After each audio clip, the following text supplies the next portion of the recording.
All right, guys.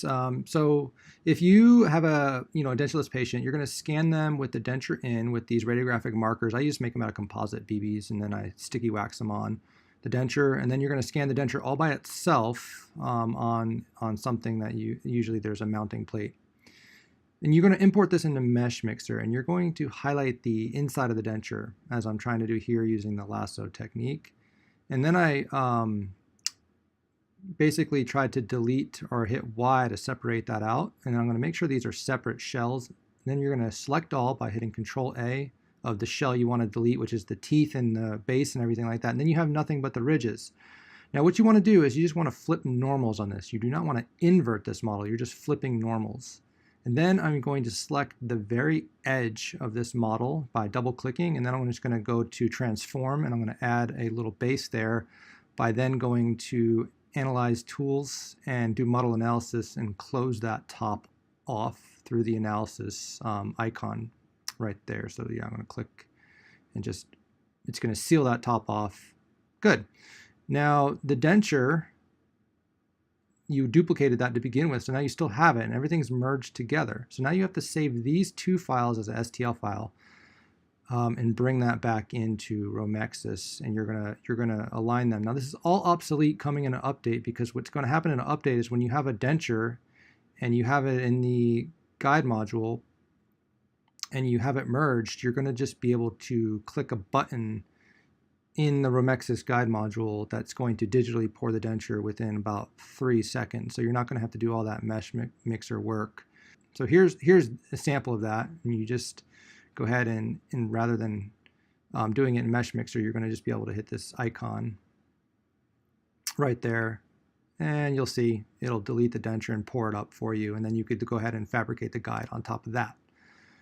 Maybe in the future also they'll have it to where you could make a guide off the denture. So now, anyway, I'm bringing in my model that I just made in Mesh Mixer because that's not released yet, and I'm using these fiducial markers, these composite balls that I just make out of expired composite that I sticky waxed onto the denture, and you're going to use several of them to just align. And this is a situation where you want to use definitely more than 3 points. So although it's merged, you're going to keep clicking, and you definitely want palatal as well. So you need landmarks on both sides. And then when you do the automatic match, you should see that the balls are going to be green. And there it is, superimposed, now merged. And so what's nice about this, you could actually check it because you should be able to see on the CBCT scan the denture in place as kind of a gray silhouette. Now you're going to bring in that digital pour that you just did, and because it just kind of memorized where that is, it used existing match, and so it's going to bring that in right away.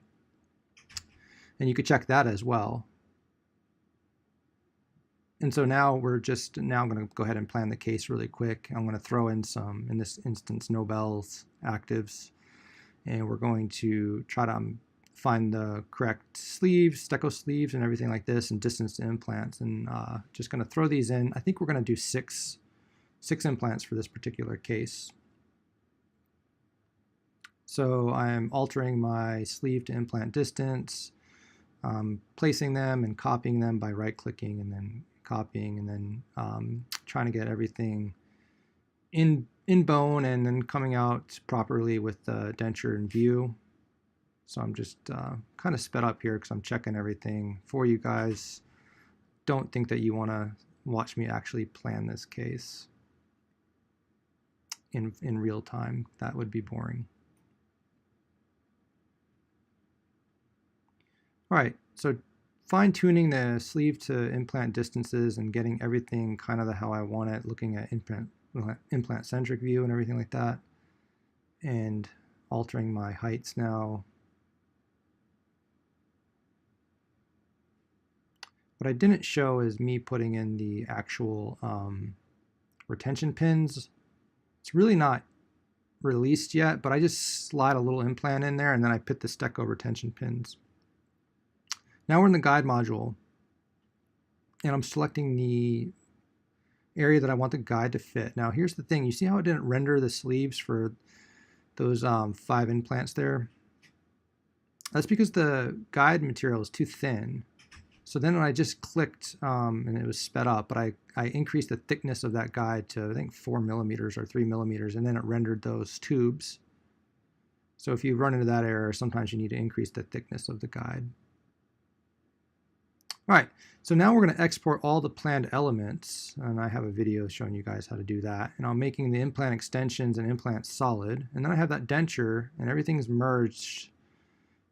And I'm deleting everything but kind of the teeth of that denture, making it solid. And now I'm going to use, some basic mesh mixer tools. Throw in some Christian Brennis library teeth here on top of the denture because the denture was looking a little stale. It lacked definition and anatomy, and I'm being careful to try to keep the teeth within the occlusal confines of the existing denture as I'm moving things and keeping the incisal edge and basically midline, everything that has been verified, keeping those all spot on. Moving the Brennis teeth one by one in this instance, trying to get it to align with the patient's existing denture. And now I'm going to melt away, combine them, and make everything solid and start my festooning process, which I'm not very good at, by the way. Typically like to just do it with a handpiece, but I'll just go ahead and show you guys for giggles. There's people way better than this than I am.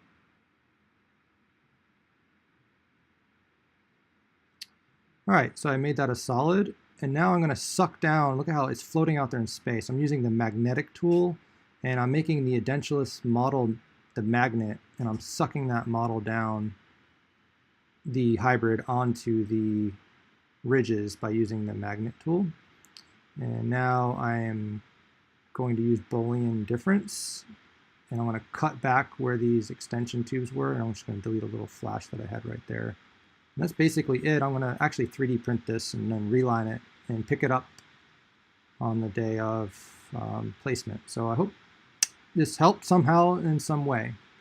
Yeah, so you're going to 3D print this out of, in this case, I'm using NextDent Crown and Bridge resin on the Voco Solflex 350 printer at 100 micron resolution. And I also am going to print the surgical guide. And I actually print the edentulous pore too as well, just to check everything out, make sure everything looks good.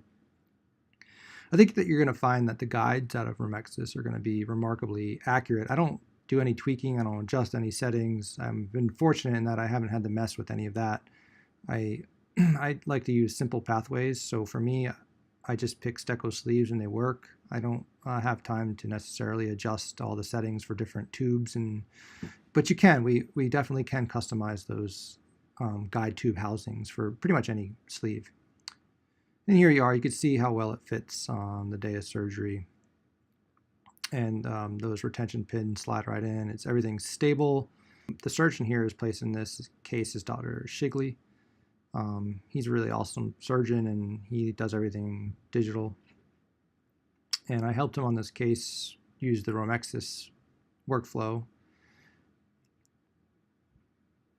And everything went pretty smooth here. And this is no bell, so it's a keyed case.